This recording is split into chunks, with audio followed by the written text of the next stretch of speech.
Hello guys! Hello Gemini! Welcome dito sa aking channel, Kapalaran 888 Gemini.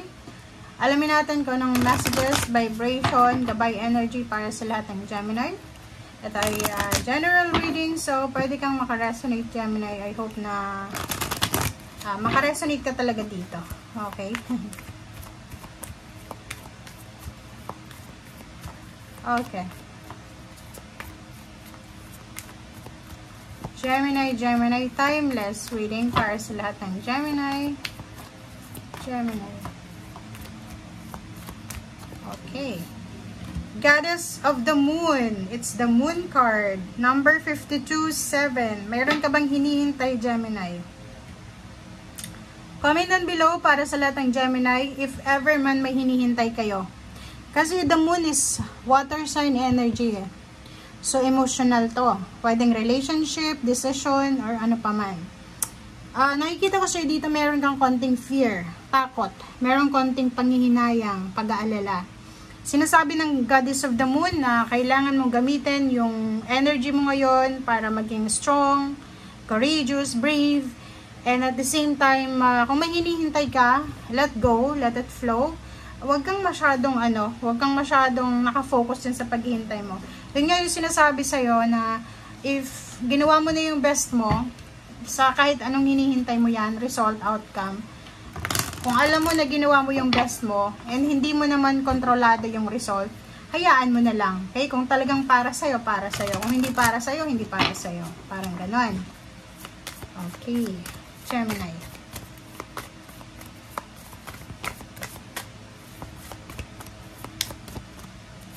Okay, good luck. O, diba? So, bakit ka matatakot? Bakit ka mag-aalala? Bakit ka magpapanik? Eh, sinasabi sa'yo dito ng black cat na to na may good luck, good fortune, blessings na parating sa'yo. Okay? So, yun. So, worthless, useless yung pag-aalala. Huwag mong parang i-prioritize yung fear mo. Kasi yung takot is illusion lang natin yun, diba?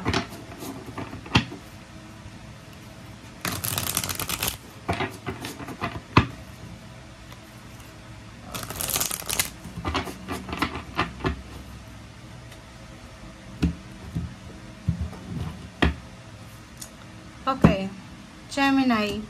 First card ko sa'yo is Ten of Pentacles. Second card is Ace of Cups. Wow! So, nakikita ko sa'yo dito na sobrang contentment, satisfaction ang mararamdaman mo. It's either October or pwedeng ngayon at the end of the month. Sobra kang magiging masaya. Pwedeng makatanggap ang pamilya mo ng lump sum of money, inheritance. Isa sa miyembro ng pamilya, Gemini, ang posibleng makapasok sa isang mataas na sweldong company, trabaho, maganda yung takbo ng pera, parang ganun. So, nakikita ko, for the month of October, sobrang magiging solid yung money matters mo dyan. And apektado yung emotion kasi pag may pera ka, masaya ka talaga. Okay? And hindi lang ikaw yung magkakapera dyan na lahat ng miyembro ng pamilya mo. Eight of Wands, diba? So, sinasabi sir dito ng barahan na kung halimbawa man meron kang pinagdadaanan ng mga financial struggles, may sickness, may financial health problems, dito sinasabi na parating na yung good news. Is news, ideas, or any information, communication para ma-resolve yung mga issues na yan sa buhay mo. Okay? Ganda. 10 and 10. So, yun. Ang ganda na ito, Gemini. So, nakikita ko sir, Gemini, siguro sa ngayon, meron kang hinihintay. It's either clarity, result nga, outcome. Kaya meron kang mga fear or mga takot sa buhay. But nakikita ko sir dito, in 10 months, 10-10 kasi siya eh. So, it's completion. Sinasabi na, darating sa 10 months na to. So, October siya, diba? October. So, ibig sabihin, pwedeng kasi 10 months. So, ibig sabihin, from October, November, December, January, February, March, April, May, June, July, August. So, until August of 2026, from October 2025 to 2026 of August, basta 10-10 siya, pwedeng maging successful ang iyong emotional and financial na pamumuhay. So, pwedeng may kakasal, wedding anniversaries, birthdays, newborn, may baptism, may first birthday, 60th birthday, maraming emotional family celebration ang magaganap. Okay? Hangman, and King of Wands.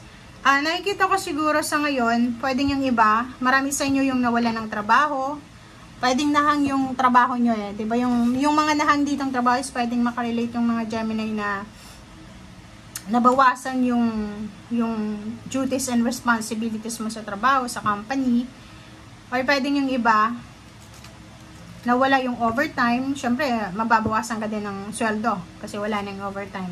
But nakikita ko sir dito, sinasabi na if ever lang nawala kang trabaho sa ngayon, if ever lang, or mahina yung business, huwag kang mamroblema, and sabi dito, gamitin mo yung hang moment na to para tingnan mo, nagdi-discarte siya, nabumubilize siya.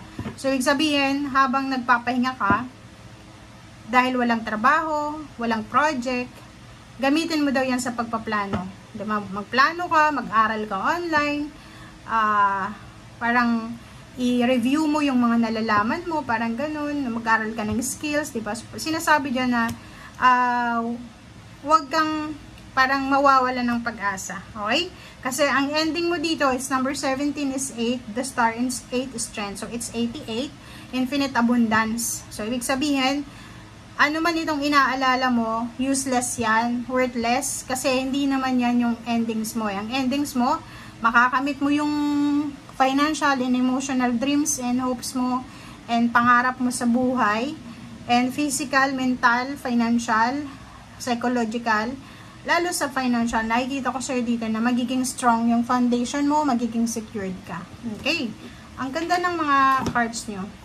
Okay, and 5 of Wands. So, nakikita ko siya dito. Ang ingatan mo lang kasi sa hirap ng buhay sa ngayon, if Gemini, ikaw ay newly graduate pa lang, naghahanap ka ng trabaho, huwag kang mag-alala or huwag kang matakot kasi makikita mo sa mga companies, sa HR department, marami kayong ini-interview, marami kayong gustong pumasok sa trabaho, which is hindi naman yan nakaka-amaze kasi kahit noon pa, ganun naman talaga yung buhay. Every year, every month, kaya nga may HR kasi maraming nag-a-apply ng trabaho. Maraming nawawalan, maraming nagkakaroon. So, dito sinasabi na huwag kang matrigger or ano bang tawag doon? Huwag kang mawala ng pag-asa or parang anong tawag doon? Ma-distract sa nakikita mo na kompetisyon. Kasi makikita mo, lalo na pag bago ka pa lang, applicants ka, di ba? Papasok ka, tatawagan yung pangalan mo, makikita mo may nauna sa'yo, may nahuli sa'yo. So, parang manginginig ka sa takot. So, dito sinasabi, no. Huwag kang matakot kasi kayang-kaya mo yan. Yan yung sabi ko sa'yo, pag para sa'yo, yan talaga para sa'yo. And good luck, good fortune, sinasabi na nasa paligid lang yung good luck and good fortune. Okay? And ang ending, sinasabi lahat ng mga wishes and dreams mo ay matutupad mo. It's either 88 kasi siya, so pwedeng August siya, August of 2025, 26. May mga wishes and dreams ka na posibleng mamamanifest. Okay? Thank you guys. Bye!